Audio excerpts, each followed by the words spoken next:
This specimen ended up on our front porch today, and it's one of our customers, and this is not how it looked when she got this for Mother's Day coming out of my greenhouses.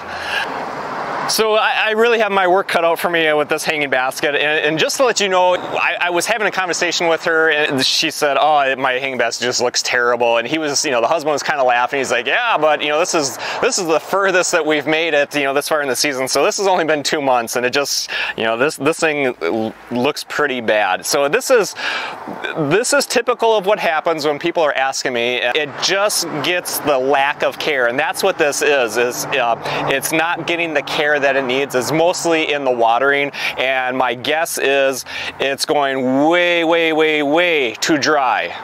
And then the panic mode sets in of, oh, I haven't watered my hanging basket for 3 days. It was 90 degrees. And then we go the other way, and the thing that I preach against, the knee-jerk reaction of dumping water on it. It's not dead.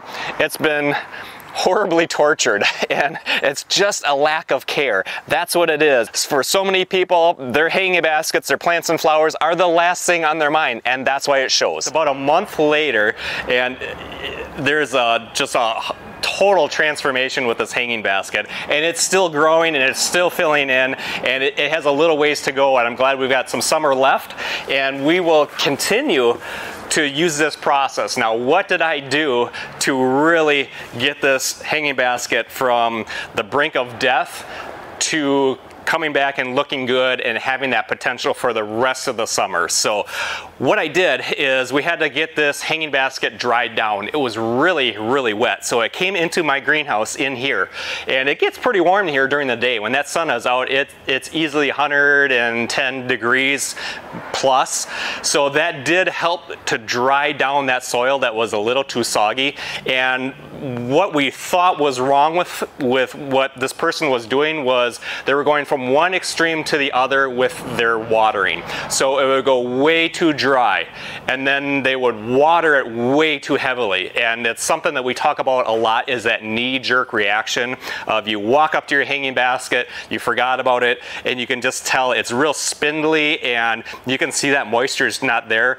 And then what a lot of people err on is they go through and they dump water on it, and that's not the way to do it. So this petunia hanging basket got stressed out from going way too dry to way too much water, and it did that over and over again, and that was a bad habit, and that's why it looked the way it did. So we started correcting that in our greenhouse, getting it dried down, and then just getting it onto a regular rhythm of correct, proper watering. And then we came along with the Beat Your Neighbor fertilizer, and we were fertilizing about every other day. So we were feeding those nutrients to it, and it was taking up. And you can see, it would be yellow, and that it's pulling those nutrients into the veins and into the petals and the leaves.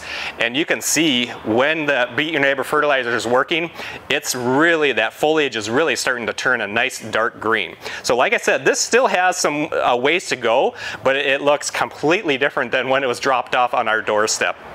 Hey, if you're liking our videos, please be sure to give us a thumbs up and follow us on Facebook, and be sure to subscribe to our YouTube channel. We have hundreds of how-to videos, and there's a lot of information there. And then you can head on over to our beatyourneighbor.com website. We have our blog articles and tips and tricks there, and of course our Beat Your Neighbor fertilizer. That's all over at beatyourneighbor.com.